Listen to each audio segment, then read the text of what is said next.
مراجع میں فتووں کے درمیان اختلاف کیوں ہوتا ہے؟ ایک درود پڑھ دیں محمد و آل محمد پر۔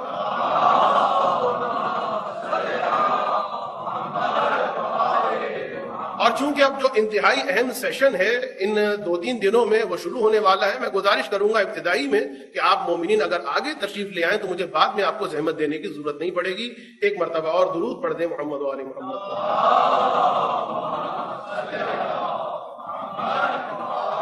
تھوڑی سی زحمت ہوگی اگر آپ اٹھ جائیے، درود پڑھ دیں محمد و آل محمد پر۔ بہت بہت شکریہ، جزاکم اللہ، جزاکم اللہ، جزاکم اللہ۔ ایک مرتبہ اور درود پڑھ دیں محمد و آل محمد۔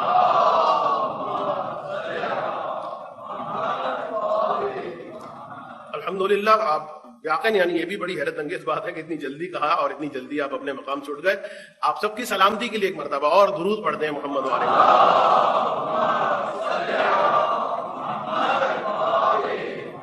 تو دیکھیے، پہلی باتیں کچھ سمجھ لیجئے، ان کو ذہن نشین کر لیجئے، اور وہ یہ کہ نمبر 1، ہمارے مراجع کے درمیان جو اختلاف ہے وہ کلیات میں نہیں ہے، وہ جزئیات میں، جزئی مسائل میں، اور جزئی مسائل میں اختلاف جو ہے وہ بھی بہت زیادہ نہیں ہے، بہت کم۔ نمبر 2، جو اختلاف ہمارے مراجع کے درمیان کہ جو کلیات میں نہیں ہے، جو جزئیات میں ہے، جو اتنی کثرت سے نہیں ہے، وہ بھی وجہ اختلاف بین قوم نہیں بنتا۔ یاد رکھیے گا اس بات کو، بہت اہم نکتہ کہ مراجع کے درمیان جو اختلاف ہے وہ قوم کے درمیان اختلاف کی وجہ نہیں بنتا۔ مثلا ایک جگہ نماز ہو رہی ہے، 1000 نمازی، 2000 نمازی، مثلا قم ہے، مثلا کربلا ہے، نجف۔ اب ان 1000، 2000، 3000 نمازیوں کے اندر مختلف مجتہدین کی تقلید کرنے والے، لیکن جو یک پارچگی ہے، یہ جو ایک وحدت ہے نماز کی، اس میں کسی قسم کا نقصان نہیں ہوتا، اس میں کسی قسم کی خرابی نہیں آتی، باوجود اس کے کہ ان مجتہدین کی تقلید کرنے والے ہیں کہ جن مجتہدین کے فتاوا میں اختلاف، لیکن ان کے جو مقلدین جو یہ نماز جماعت پڑھنے، ان کے درمیان کوئی اختلاف دکھائی نہیں دیتا۔ یا مثلا حج کے موقع پر لاکھوں کی تعداد میں جو شیعہ حاجی جاتے ہیں، اب کوئی کسی کی تقلید کر رہا ہے، کوئی کسی کی تقلید کر رہا ہے، اس کا مسئلہ یہ ہے، اس کا مسئلہ یہ ہے، لیکن حج کی ادائیگی میں کسی قسم کی کوئی خرابی دکھائی نہیں دیتی، کسی قسم کا کوئی تعلق دکھائی نہیں دیتا۔ یعنی پہلی بات اس بات کو نوٹ کر لیجئے کہ جس طریقے سے سیاستدانوں کا اختلاف قوم کے اندر پھوٹ جاتا ہے، جو سیاستدانوں کے درمیان اختلاف ہوتا ہے وہ قوم کے اندر پھوٹ جاتا ہے، وہ قوم کو منتشر کر دیتے ہیں۔ اطمینان رکھیے گا، مراجع میں کتنا ہی اختلاف کیوں نہ ہو، وہ قوم کو منتشر نہیں کرتے ہیں۔ یہ ہماری حماقتیں ہوتی ہیں کہ ہم بعض اوقات اپنی نالائقی کی بنا پر قوم کو منتشر کر دیتے ہیں۔ تو ایک بات تو یہ، اور دوسری بات کہ مجتہدین کے درمیان جو اختلاف ہوتا وہ اختلاف ریسرچ کی وجہ سے ہوتا ہے، ہوا و ہوس کی وجہ سے نہیں ہوتا۔ بہت اہم بات، اپنی لالچ کی وجہ سے نہیں ہوتا، اپنی ذاتی پسند اور ناپسند کی وجہ سے نہیں ہوتا، چونکہ میں یہ نظریہ رکھتا ہوں لہذا یہ ہونا چاہیے، نہیں، چونکہ میں وہ نظریہ رکھتا ہوں لہذا یہ بات ہونی چاہیے، مجھے یہ بات اچھی لگتی ہے، مجھے وہ بات اچھی لگتی ہے، نہ استحسان ہے نہ قیاس۔ یعنی ہمارے مراجع کے درمیان جو اختلاف جس کی صورتحال ابھی میں نے بتائی، وہ اختلاف بھی ریسرچ کی وجہ سے ہوتا ہے۔ اور کوئی بھی ٹاپک اٹھا لیجئے جو اس وقت اپنی لیٹسٹ فارم کے اندر ہو، اطمینان رکھیے اس کے اسپیشلسٹ اور اس کے متخصصین کے درمیان یقیناً اختلاف ہوگا۔ تو اسی طریقے سے یہ حدیث کا علم جو ہے، یہ شریعت کا علم جو ہے، یہ بھی اپنی اس خام فارم سے ریفائنڈ فارم کی جانب آیا ہے، اور یہ سفر جاری رہے گا۔ ایسا نہیں ہے کہ یہاں پر رک جائے گا، اور ریسرچ بڑھے گی اور ریسرچ بڑھے گی۔ اور اس لیے کہا جاتا ہے کہ آج کے زمانے میں اجتہاد کرنا اتنا آسان نہیں، اس لیے آسان نہیں ہے کہ مثلا فرض کیجئے شیخ طوسی کے زمانے میں اگر آپ کو اجتہاد کرنا، تو دیکھیے ایک بات اور بھی ہمارے مجتہدین ضمنی اعتبار سے کہہ دیتے ہیں، وہ یہ کہ ہم نے خدا کے احکام کی، ائمہ کے احکام کی اطاعت کرنی۔ ہمارا امام پردہ غیبت میں، ہمارے پاس صرف یہ چند احادیث، ہمارے پاس قرآن کی آیتیں۔ اب اس صورت میں حکم شرعی کیا ہونا چاہیے فلاں مسئلے کے لیے، تو ہم نے ان رولز کو، ان پرنسپلز کو فالو کیا، اور اس طریقے سے ایک پروسیس کے ذریعے سے ایک انتہائی حکم تک پہنچے، اور یہ کہا کہ یہ ہے حکم پروردگار۔ اگر کسی کے پاس جو ہمارا پروسیس ہے اصول فقہ کا، کسی کے پاس اگر اس سے اچھا کوئی اور پروسیس ہے، پروسیجر ہے، تو وہ پیش کر دے، لیکن ایسے ہی مسلط کرنے کی اجازت نہیں ہوگی۔ پہلے ہمارے پروسیس کو، ہمارے پروسیجر کو فیل قرار دے، یہ قرار دے کہ ہاں یہ آپ کا جو پروسیجر ہے بوگس ہے، اس کو قرار دے دے دلیل، اور ہم جو ہے عبد الدلیل ہوتے ہیں، جو دلیل دے گا ہم اس کی بات مان لیں گے۔ کوئی اچھا طریقہ اس سے اگر مل جائے تو ہمارے لیے کوئی حکم نہیں آیا کہ تم اسی طریقے سے چمٹے رہو، اس سے اچھا طریقہ آ جائے گا، لیکن دلیل ہونی چاہیے۔ پہلے ہماری دلیلوں کو ختم کیا جائے، اس کے بعد اپنی دلیلوں کا بچرا کرے، اور اس کے بعد نیا پروسیجر ہے وہ پروسیجر پیش کر دے۔ میں جو بات کہہ رہا تھا کہ آج کے زمانے میں اجتہاد مشکل ہے، بدرجہ مشکل ہے شیخ طوسی کے زمانے اور اس کے قریب کے زمانے میں۔ کیوں؟ اس لیے کہ ایک وجہ اجتہاد کے مشکل ہونے میں یہ بھی بن جاتی ہے، مثلا شیخ طوسی فرض کیجئے نماز کے قصر ہونے یا تمام ہونے کے بارے میں فتویٰ دینا ہے کہ ان سرٹن کنڈیشنز کے اندر نماز جو ہے وہ قصر ہوگی، تو اب وہ کیا کریں گے؟ پہلے ان کو چیک کرنا ہوگا کہ مجھ سے پہلے والوں نے کیا کہا، ان کی جو بات ہے اگر واقعاً صحیح ہے تو اپنا قلم توڑنا ہوگا، کہنا ہوگا کہ ہاں ان کی بات صحیح ہے، میں بھی وہی بات اختیار کر رہا ہوں جو انہوں نے کہا۔ لیکن شیخ طوسی سے پہلے مثلاً سپوز کتنے مجتہد ہوں گے؟ 3 4 5، اور اس کے بعد غیبت کا زمانہ یعنی غیبت صغریٰ اور مثلاً نائبین خاص، تو 3 4 مجتہدین کی مثلاً میں ایک مثال دے رہا ہوں، ان کو دیکھنی ہوگی، اسکیننگ کرنی ہوگی، ان کے اقوال کو سمجھنا ہوگا۔ لیکن آج کا جو مجتہد ہے اسے سفر کرنا ہوگا، اپنے زمانے کے جتنے مراجع ہیں ان کو بھی دیکھنا ہوگا کہ ان کی نظر کیا ہے، اور پھر اس کے بعد سفر شروع ہوگا شیخ مرتضی انصاری، آغا نائینی، اور پھر پیچھے چلتے چلے جائیں آغا وحید بہبہانی، اور پھر یہ سلسلہ جا کے رکے گا شیخ طوسی، اور کہاں جا کر اتنے سارے علماء کی فہرست درمیان میں ہے۔ یا ان کی ادلہ کو ماننا پڑے گا یا ان کی ادلہ سے اختلاف کرنا پڑے گا۔ تو اجتہاد جو ہے آج کل کے زمانے میں آسان نہیں۔ تو جو صورتحال میں بیان کرنا چاہتا تھا آج کے اعتبار سے وہ یہ کہ دیکھیے، اختلاف کی کچھ وجوہات میں سے بعض وجوہات وہ ہیں کہ جن کی ابتدا رسول خدائی کے زمانے میں ہو گئی تھی۔ ایک چیز کی طرف میں نے اشارہ کر دیا، اور وہ تھا حدیث کا نقل ہونے سے رہ جانا، یعنی کوئی حدیث کو تدوین نہیں کرے گا، کوئی لکھے گا نہیں۔ یہ تاریخ ہے، 100 سال تک رسول کی حدیث لکھی نہیں گئی، یہ تاریخ ہے بھائی، ہماری تاریخ نہیں ہے، سب مانتے ہیں اس بات۔ 100 سال تک رسول کی حدیث لکھنے پر پابندی تھی، اور پھر اس کے بعد عمر ابن عبدالعزیز میں پھر یہ مسئلہ ختم ہوا اور حدیث کی تدوین شروع ہوئی۔ حدیث لکھنے پر تو پابندی تھی، لیکن وہ لوگ کہ جو کبھی کسی کا پیاز بکوا دیتے تھے، یہ تاریخ ہے۔ کسی نے کہا کہ میرا پیاز نہیں بک رہا، تو اچھا کوئی بات نہیں، چڑھے ایک مقام پر، قال رسول اللہ، میں نے رسول خدا سے سنا ہے کہ جو اس کی پیاز خریدے گا اس کو جنت مل جائے گی، یہ تاریخ ہے۔ اور ایک آدمی کی پیاز جو ہے کھڑے کھڑے بک گئی۔ تو تدوین حدیث کو لکھنا، جمع کرنا، اس پر تو پابندی تھی، لیکن جھوٹے راوی تو بہرحال جھوٹی باتیں کر رہے تھے۔ اور عمر ابن عبدالعزیز کے زمانے میں جب تدوین حدیث دوبارہ شروع ہوئی تو وہ ایک سمندر جو تھا جھوٹی روایتوں اور حدیثوں کا، وہ بھی درمیان میں آ گیا۔ ابھی رسول کی بات ہو رہی، اور پھر اس کے بعد کتنے ہی موقعوں پر، یعنی مغلوں نے جب حملہ کیا، کتاب خانوں کے کتاب خانے جل گئے، جس میں کتنی حدیثیں جل گئی۔ ہمارے علماء کے کتاب خانوں پر حملہ کیا، آگ جلا دی گئی۔ مثلا خود شیخ طوسی کہ پہلے بغداد میں رہتے تھے، محلہ کرخ میں، ان کے کتاب خانے کو جلایا گیا۔ ایک عالم کی کتابوں کو اس زمانے میں جلا دینا، اس کو ذبح کر دیا جائے اس کے لیے آسان ہوگا، اس کی کتابوں کو جلا دیا جائے اس کے لیے بہت مشکل، اس زمانے میں کتابوں کو جمع کرنا۔ تو شیخ طوسی کی کتابوں کو جلا دیے گئے۔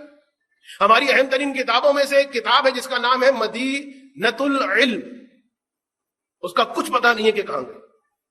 تو بہت ساری روایات حذف ہو گئیں، جل گئیں، ختم ہو گئیں، اور اس کے مقابلے میں بہت ساری جھوٹی روایات، بہت ساری جھوٹی باتیں جو ہیں وہ داخل ہو گئیں۔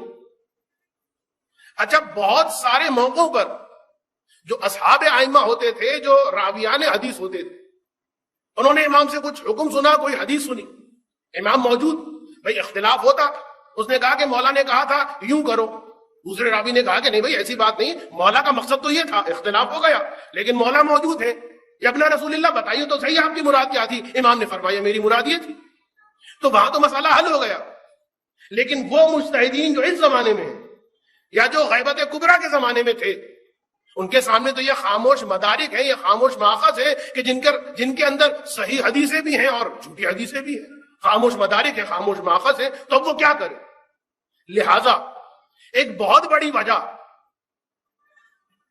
اختلاف کی یہ بھی بنی کہ جھوٹی حدیثیں اور روایتیں سچی حدیثیں اور روایتوں کے ساتھ مکس اپ ہو گئیں۔ تو اب مجتہد کو فتویٰ دینا تو اسے کیا کرنا ہوگا؟ اسے جھوٹی حدیث کو الگ کرنا ہوگا، صحیح حدیث کو الگ کرنا ہوگا۔ اور پھر بعض اوقات حدیث بالکل صحیح ہے لیکن تقیے کا وہ زمانہ سخت زمانہ ہے کہ امام کو حقیقت پر پردہ ڈالنا پڑ رہا۔ مثلا علی بن یقین ہارون رشید کا وزیر، وہ بھی ایک بڑی دلچسپ ان کی شخصیت ہے لیکن میرا موضوع نہیں۔ میں یہ کہہ دیتا ہوں نا، یہ آپ اس کو یہ نہ سمجھیے گا کہ مولانا کا شاید کوئی طرز تکلم ہے، کوئی ان کو عادت پڑ گئی ہے کہنے کی کہ اس وقت میرا موضوع نہیں ہے۔ نہیں، میں کہہ دیتا ہوں تاکہ ان باتوں کو جو میں کہہ دیتا ہوں کہ میرا موضوع نہیں ہے، اگر آپ کو فرصت ملے تو اس کو چیک کریں۔ ایک درود پڑھیں محمد وآل محمد پر۔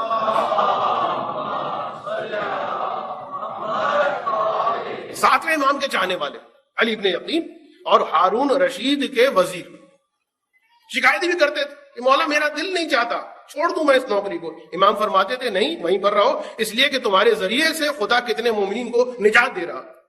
اور اس موقع پر امام نے فرمایا تھا کہ اگر کوئی مومن کسی منصب پر ہو اور وہ صرف ہماری محبت میں ہمارے ضعیف شیعوں کی مدد کرے تو ہم ضمانت دیتے ہیں اس کا رزق کم نہ ہوگا، اسے ناگہانی موت نہیں آئے گی اور وہ کبھی جیل میں نہیں جائے گا۔ شرط یہ ہے کہ ہماری خاطر فقط کوئی مومن آئے، کوئی پریشان آئے، اپنے پاور کو استعمال کرتے ہوئے اس کو نجات دلائے۔ تو یہ علی ابن یقین ہی کے زمانے کی بات۔ تو ایک شخص تھا بہت حاسد تھا اور وہ جانتا تھا کہ علی ابن یقین جو ہے وہ موسیٰ ابن جعفر علیہ السلام کا صحابی۔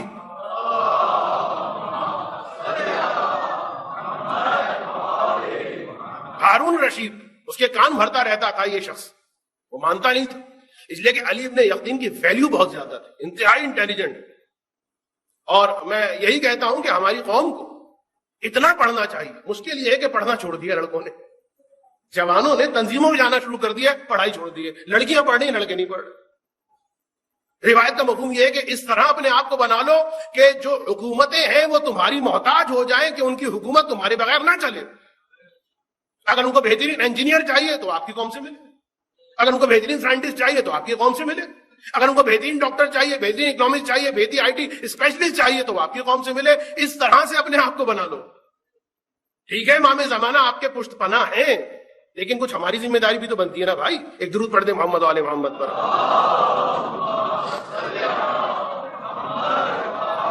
لیکن قوم کے لڑکوں کی حالت یہ ہے، کوئی 4 ٹولیاں وہاں بیٹھی ہیں، 6 ٹولیاں وہاں بیٹھی ہیں، 10 ٹولیاں یہاں بیٹھی ہیں، رات کے 2 بجے سگریٹ بھی پی جا رہی ہے، گپ شپ بھی ہو رہی ہے، ہاتھ پہ ہاتھ تالی مار کر گفتگو بھی ہو رہی ہے، اپنا وقت گولڈن ٹائم جو جوانی کا ٹائم ہوتا ہے ضائع اور برباد کیا جا رہا ہے، احساس نہیں ہے واقعہ۔ اور پھر جب بڑھاپا آتا ہے تو ایڑیاں رگڑ رگڑ کے روتے ہیں، مولانا کوئی وظیفہ دے دیے، کوئی تعویذ دے دیے، رزق نہیں بڑھ رہا۔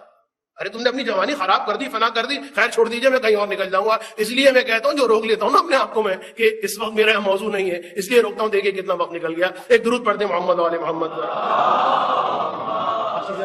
ادھر بیٹھے، ایک مرتبہ اور درود پڑھتے ہیں محمد وآل محمد۔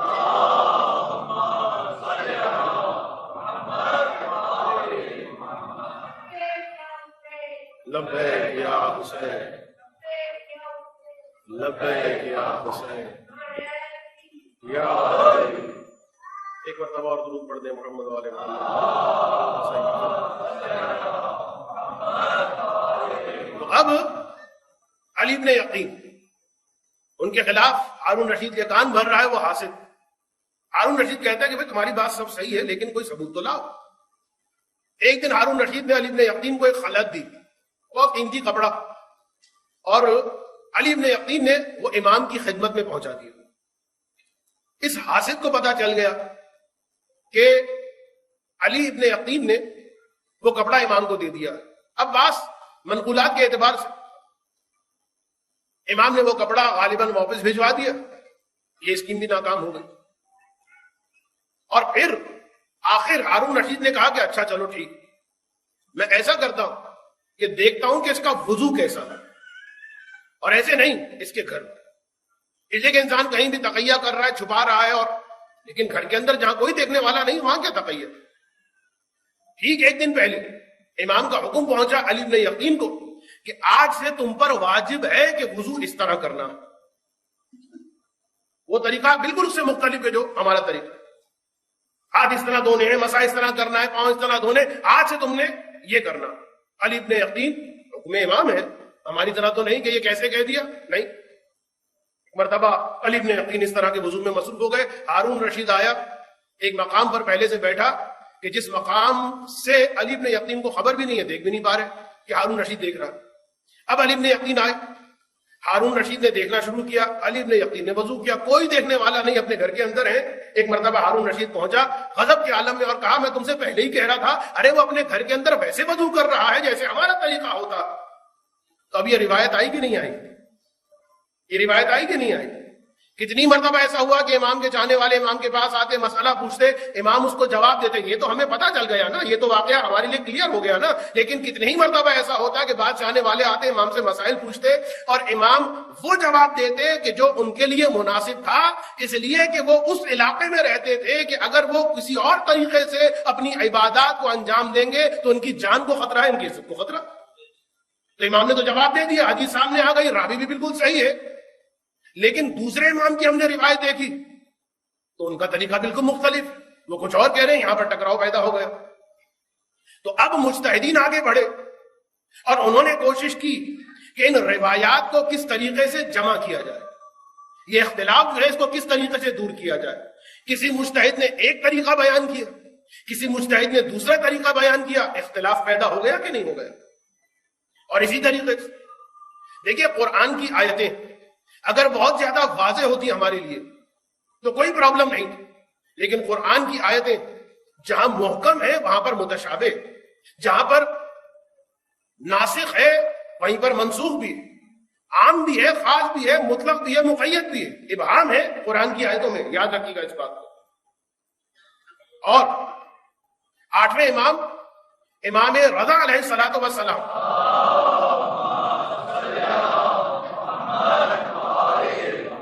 میں نے آپ کے سامنے ابھی بیان کیا تھا نا کہ قرآن کی آیتوں کی تفسیر میں مفسرین کے درمیان اختلاف ہے کہ نہیں، کوئی اعتراض نہیں کرتا.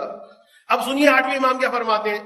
فرماتے ہیں کہ جس طرح قرآن کے اندر محکم ہے، متشابہ ہے، ہم اہل بیت کے کلام میں بھی محکم ہے، متشابہ ہے. جس طرح قرآن کی آیتوں میں ظاہر ہے، باطن ہے، ہم اہل بیت کے کلام میں بھی ظاہر ہے، باطن. قرآن اب سوچ لیجئے، خود آپ سمجھ لیجئے کہ قرآن کہ جس کا ایک حرف ادھر سے ادھر ہو جائے تو مسئلہ ٹوٹلی چینج ہو جاتا ہے. اور آٹھویں امام کیا فرما رہے، ہماری حدیث بھی ہمارا کلام بھی مانند قرآن، یعنی گویا اگر اس میں بھی ایک حرف ادھر کا ادھر ہو جائے تو معنی کچھ کا کچھ ہو جاتا. مثال میں آپ کے سامنے پیش کروں. راوی آیا پانچویں امام امام محمد باقر علیہ الصلوۃ والسلام،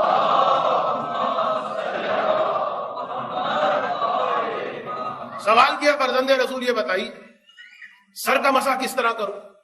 امام نے فرمایا سامنے کا کچھ حصہ اس پہ تم ہاتھ پھیر لو، تمہارا مسح ہو جائے گا سر کا. راوی نے کہا کہ قرآن کی آیت کیا ہے؟ امام نے کہا فمسحوا برؤوسکم. اب راوی اب تک یہ سمجھتا آ رہا تھا شاید یہ با جو ہے یہ اضافی ہے یا تزیین کے لیے، لیکن امام نے فرمایا اسی با کی وجہ سے میں یہ کہہ رہا ہوں، اگر یہ با نہ ہوتا تو میں پورے سر کا مسح کرنے کا حکم دیتا. لیکن چونکہ یہ با آ گیا ہے، کون سا با؟ برؤوسکم والا با. چونکہ یہ با آ گیا ہے لہٰذا میں تھوڑے سے حصے کے مسح کرنے کا حکم دے رہا ہوں. راوی چاہنے والا تھا، وہ سمجھ گیا، مطمئن ہو گیا، چلا گیا. اب باری آئی عام مسلمانوں اور امام کے اسی قول پر ہی اعتراض کر دیا. اور کہنے والے نے کہا کہ یہ امام پنجم نے جو کہا ہے العیاذ باللہ غلط کہا، اس لیے کہ با کا معنی عربی میں کہیں بھی بعض کے معنوں میں آیا ہی نہیں. توجہ کیجئے، ایک حرف قرآن کا مسئلے کو کہاں سے کہاں لے جاتا ہے۔ اعتراض کرنے والے نے کہا کہ یہ جو کہا گیا ہے کہ اس با کی وجہ سے میں نے بعض سر کا مسح کرنے کا حکم دیا ہے، تو یہ غلط کہا ہے، اس لیے کہ با بعض کے معنوں میں آیا ہی نہیں ہے۔ تو کسی نے پوچھا اچھا بھائی پھر بتائیے با کن معنوں میں آیا ہے؟ کہا با آیا ہے الصاق کے معنوں میں، واضح کر دوں کہ چپکنے کے معنوں میں۔ کوئی چیز کسی چیز سے ملصق ہو جائے، چپک جائے، تو اسے کہا جاتا ہے کہ با کے معنی ادا ہو گئے۔ مثلاً اگر کوئی آدمی دیوار سے ذرا سا ہٹ کے، چاہے کتنا ہی قریب کیوں نہ ہو، ذرا سا ہٹ کے اگر گزرے، تو اسے یہ کہنے کا حق نہیں ہے مررتو بالجدار۔ مررتو بالجدار اس وقت کہنے کا حق ہوگا کہ جب وہ دیوار سے چپک کے گزرے۔ مررتو میں گزرا، جدار یعنی دیوار، اور یہ چپک کے گزرا، یہ با کا کارنامہ، یہ با نے سمجھایا۔ تو بھائی بات یہ ہے کہ امام نے بھی یہی کہا تھا، اس لیے کہ اب سوال یہ ہے کہ وہ جو چپک کے گزر رہا ہے دیوار سے، اگر دیوار 16 فٹ کی ہو تو اس کا مطلب یہ ہے کہ وہ بھی 16 فٹ کا ہو گیا۔ مررتو بالجدار اس وقت کہا جائے گا کہ جب وہ دیوار سے متصل ہو کے گزرے، ٹھیک ہے امام نے بھی انہی معنوں میں استعمال کیا، مگر اتنا بتائیے اگر وہ دیوار 16 فٹ کی ہے تو کیا ضروری ہوگا کہ وہ دیوار کے ساتھ ساتھ یہ بھی 16 فٹ کا ہو جائے؟ جواب دیا گیا نہیں، دیوار کے کسی بھی حصے سے، دیوار کے کسی بھی حصے سے مس ہو کے گزر جائے تو مررتو بالجدار کا حق ادا ہو جائے گا۔ میرے مولا نے اور کیا کہا تھا؟ سر کے کسی حصے سے۔ تو ایک با کی وجہ سے قرآن کی آیت مسا یا پورے سر کا ہوگا یا باجے سر کا ہوگا، ایک با کی وجہ سے حکم ادھر سے ادھر ہو رہا ہے۔ تو اب سوچ لیجئے کہ وہ جو کلام ائمہ علیہ السلام کہ جس میں اتنی جھوٹی احادیث آ گئی، اور پھر کچھ علوم بھی ایسے آ گئے نہیں، لائے گئے، مجبوری تھی، کہ جس کی وجہ سے مراجع میں اور مجتہدین میں اختلاف ہوا فتووں میں۔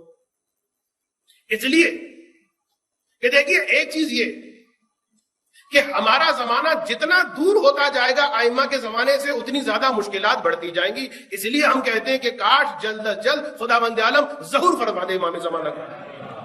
مشکلات بڑھتی جائیں گی، چاہے کسی بھی اعتبار سے مشکل ہو، حتیٰ اجتہاد کی مشکلات بڑھتی چلی جائیں گی، بڑھتی چلی جائیں گی۔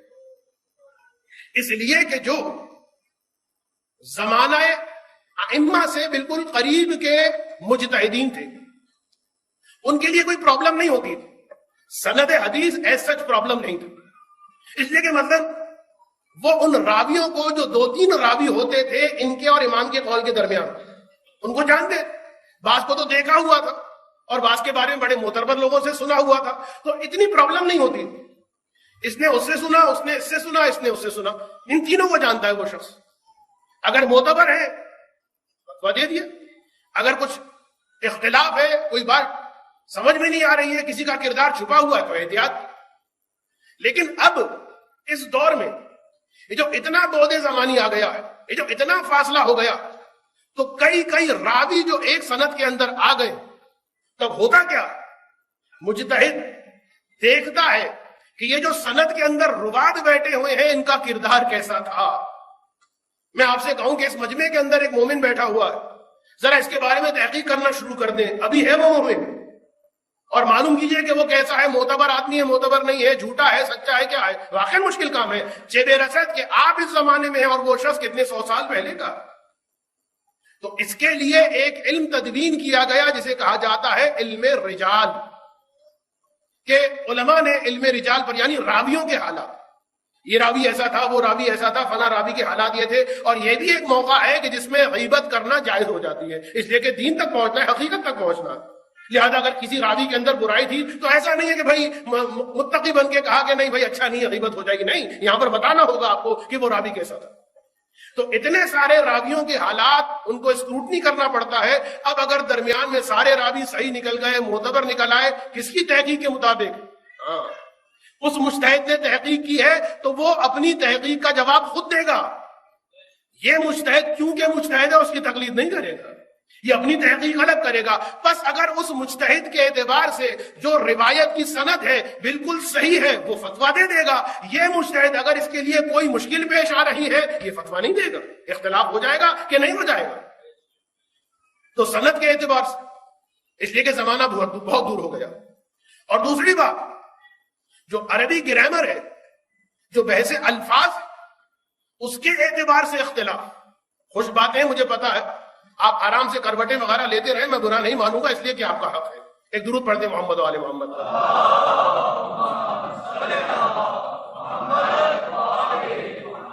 بحث الفاظ مثلا لفظ آیا حقیقت ہوتا ہے متلبس بالمبدأ میں یا نہیں؟ ایک لفظ میں نے بڑا خطرناک کہہ دیا, ختم بھی نہیں ہوا ہوگا آپ کو کوئی بات. لفظ جو ہے یا مثلا مشتق حقیقت ہوتا ہے متلبس بالمبدأ میں یا عام ہوتا ہے؟ کیا مطلب؟ مطلب یہ کہ مثلا یہ امام کی حدیث آئی, اب دیکھیں بات ہو رہی ہے بالکل صحیح و سند حدیث, آپ پہنچ گئے راویوں کو کراس کرتے ہوئے حدیث پر پہنچ گئے, مسئلہ حل ہو گیا؟ نہیں, امام عربی استعمال کرنے والے ہیں. تو دیکھا جائے گا کہ امام نے جو الفاظ استعمال کیے ہیں ان کے معنی کیا ہیں.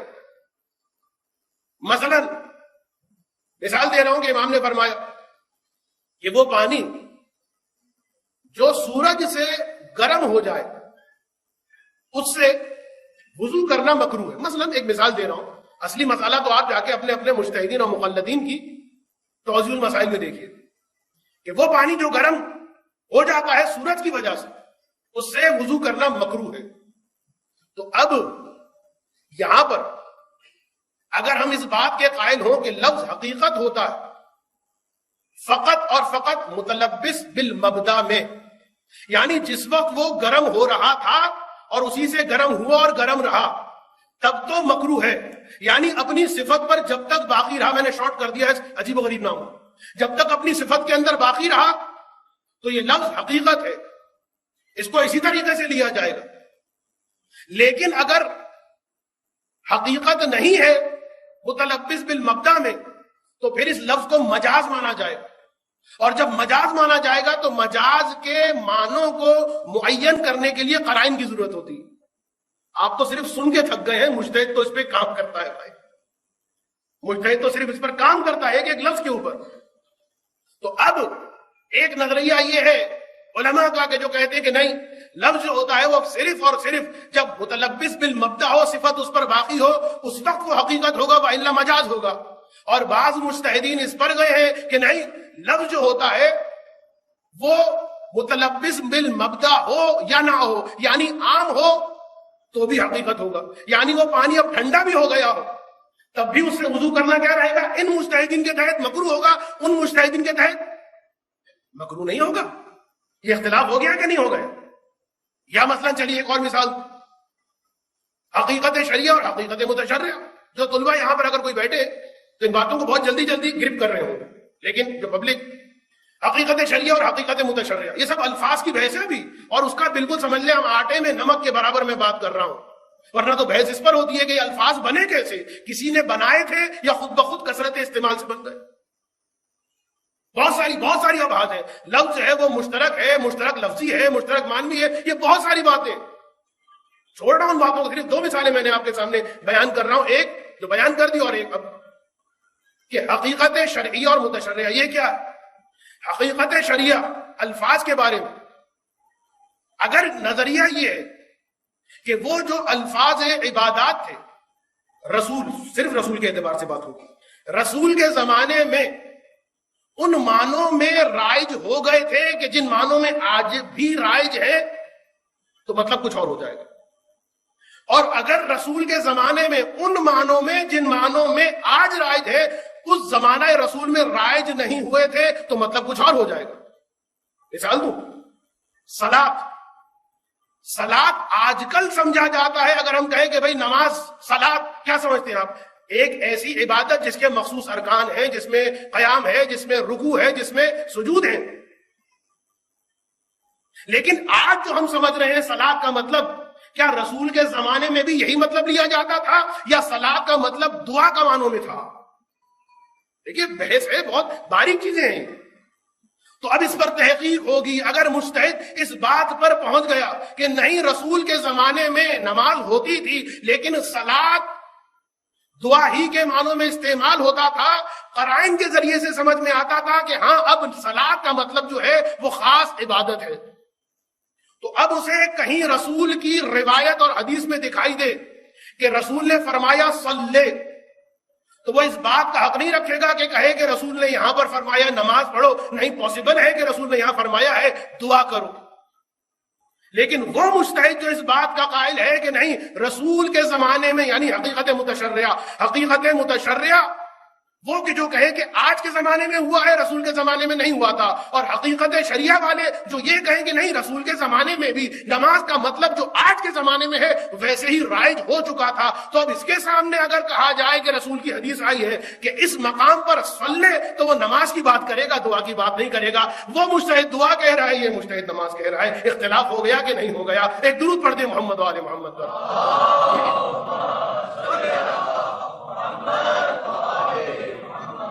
تو بہرحال بہت ساری باتیں ہیں، بہت ساری چیزیں، راویوں کے اعتبار سے اختلاف، الفاظ کے اعتبار سے اختلاف، درمیان میں بہت ساری حدیثیں جل گئیں، ضائع ہو گئیں. اسحاق ابن عمیر، واقعاً کبھی آپ کو موقع ملا کرے نا تو جو راویان حدیث ائمہ علیہ السلام ہے، میں ابھی آپ کے لیے یہ موقع فراہم کرتا ہوں کہ آپ ان کی بلندی درجات کے لیے ایک مرتبہ بآواز بلند درود پڑھ دیں محمد والے محمد.